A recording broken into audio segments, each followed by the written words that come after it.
Hi Ray, hello Frank, and anyone else that's having a look. Now, I'm desperately unprepared, so hold on a second. Let me just go to where I need to be. First of all, it's a quick walk around your farm, the bits and bobs that we did. So just to remind you, it would be that one there.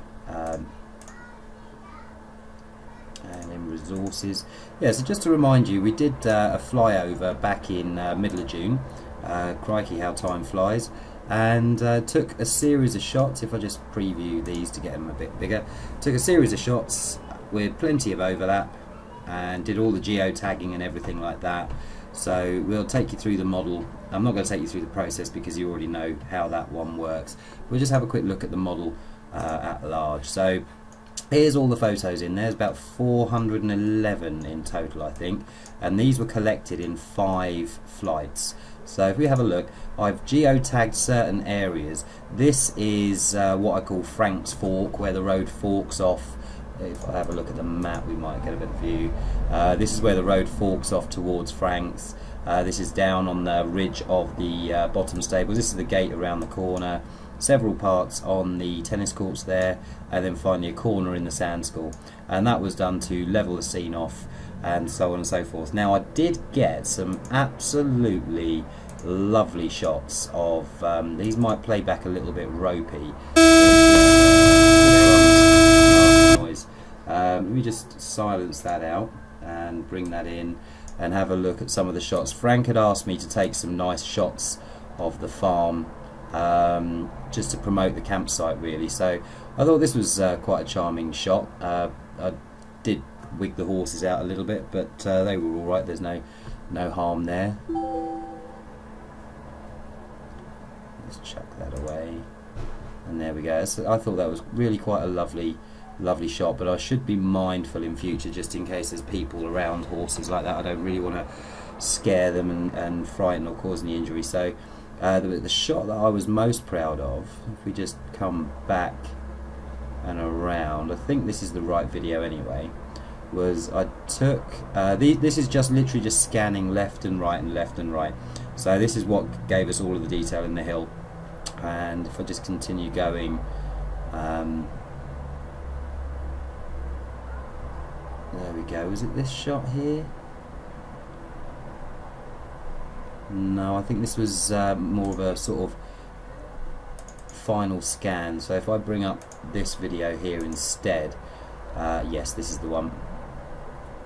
So I came down, I was very mindful of these overhead wires across here, because of course that's kill flying machines, and if I took out the cables it would cost me an absolute fortune to get them reinstated.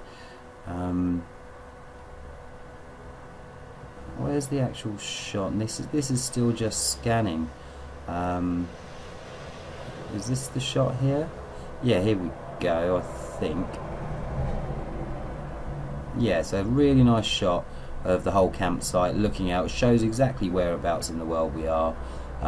Fantastic countryside around and everything like that, and just shows what a great facility you've got. Plenty of space, plenty of area. So what I will do now is take you through to the model and show you what we achieved from that. So 411 shots, all camera tracked and processed and so on, and then these were the automatic tie points. You can see these crosses here. If I just switch off the automatic ones, you can see the crosses that have gone in, showing where the tie points are and the GPS coordinates are and so on and so forth. So just silence my phone for a second. So if we just start pulling up the automatic tie points, we can see these are the areas of high contrast that we've picked up quite nicely, and you can we start throwing it all together now, so switch those off. We have a look at group 1, which was from the first flight. This is the amount of data that we got from the first flight, which, as you can see, we got quite a lot up and around the corner here. These might be in reverse order, so I think it was the 5th flight. So this is the 2nd flight, and you see I focused heavily on what was going on at the stables and the campsite and so on here, and came back in. So if we just overlay that shadow, yeah, this is probably the angle the angle that we were looking at on that flight, probably around about there or so. And then this is another flight which just concentrated on the camping fields and the hill and all around to the secret valley. Let's have a look at this one. This was just concentrating mainly on the house and the tennis courts and so on and so forth. You see it's really picked up an absolutely fab amount of detail. And then finally this one was, yes, they were in reverse order. But this is the one where I went down, got the sand school, including a few of the bits and bobs that are in there. So if I just make those little points a little bit smaller, wrong way, there we go. You can see just how much detail we've got out of there. You know, we've got the approach to the house. So once we aligned everything and merged it all together, we got the entire farm. I was really pleased because we got the back side of these trees here. We got the entrance up to the back of the indoor tennis courts, including down to the detail of the caravan that's parked out the back there. There's a couple of erroneous points that are floating off, but not too worried about that. Let's have a look at the detail that we've picked up on the house. If I just make those points a bit smaller, not too much, so there we go. You can see we've just got some lovely detail around the actual construction of the house. The chimney's set aside. It's even picked up a little bit of the aerial that's on the top there. Got some gorgeous detail of what's going on here. You can even see down to the fact that the window was open. Let's just keep giving you a nice tour. There's a staircase there. Let's whiz along to the barn. Didn't focus too much, but we've got the table and chairs sitting on the balcony there. Excuse me.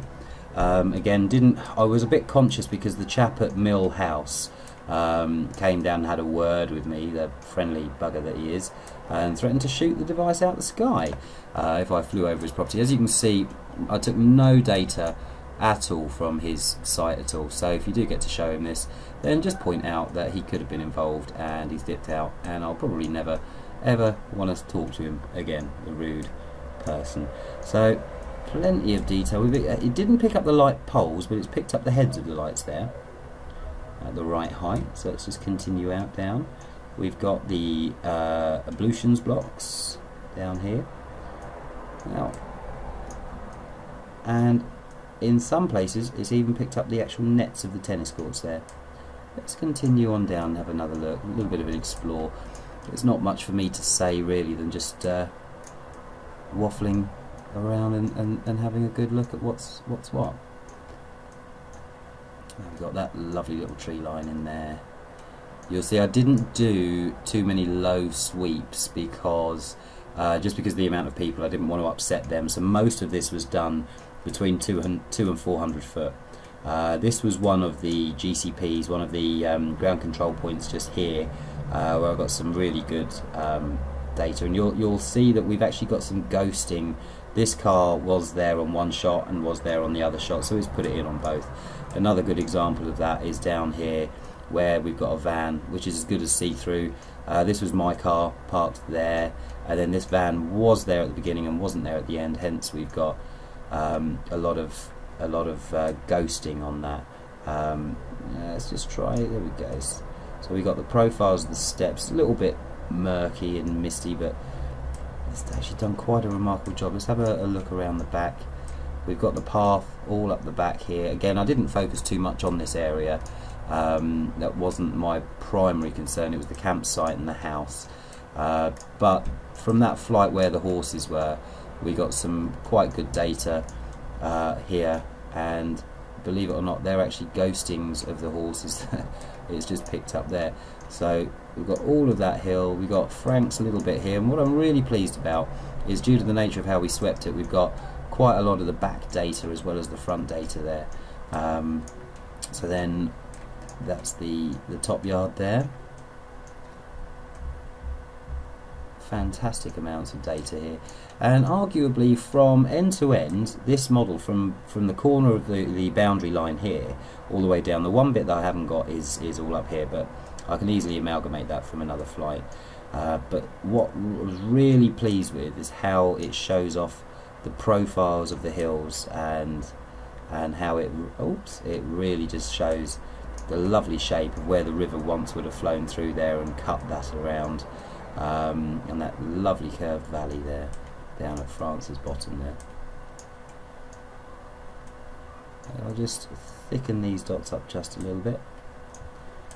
So this is available now as either the high-res point cloud, which I'll be honest, not many people will be able to use this. You've got to have some particularly high-end software and know-how to be able to use the point cloud itself.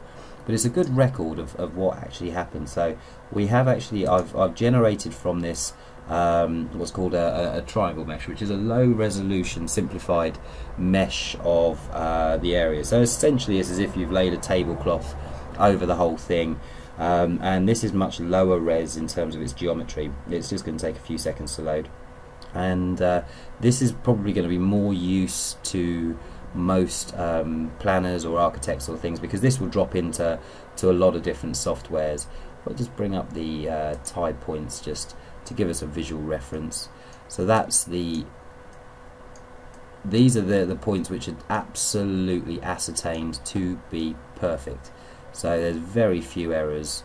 It's the intermediary points, such as those that fill in the gaps, that are prone to a few more errors, just due to how the nature of the mathematics works. So if I switch on that one and that one, you can see just how we're adding extra detail with every single pass, and every single pass adds that little bit of extra to the model. So that mesh is nearly loaded. I say nearly loaded, we're about a third of the way in. I took some measurements as well in real terms to make sure that the scene was perfectly scaled and aligned. Oh, we're now crashing. But yeah, okay, well I'll obviously sign off here, but that's oh, here we're back again. Right, we'll wait until that mesh is loaded. It's taking its sweet time, but hopefully it should be a bit quicker at some given point. There we go, lovely. So we'll switch everything else off except for the model. So this is now a low resolution. Like I say, it's as if somebody's come along and laid a tablecloth over it, hence the trees are kind of blobby and so on, but it is one solid mesh of the entire site. You see, it doesn't pick up on the finest of details, but in terms of scale, perspectives, points of view and so on, if you were to be coming up with a development of any kind, then this would be extremely useful. You see, we do have the cut through the trees here, but it's very blobby and low resolution on purpose, so that it will work in most CAD softwares. So this is available to you, which is a textured 3D scan of your farm. So for example, we do have the profile of the hill there. Let's have a look at what it's done on the house. So you see, we lack the detail that we have on the point cloud, but at the end of the day, it's still, you know, a good sort of half a square mile that we've surveyed there. So there's enough detail to be getting on with for planning purposes and so on, but it's not the same as having the amazing point clouds. But anyway, I shall sign off and email this over to you, and hopefully speak to you soon. All the best. Love to all. Bye bye.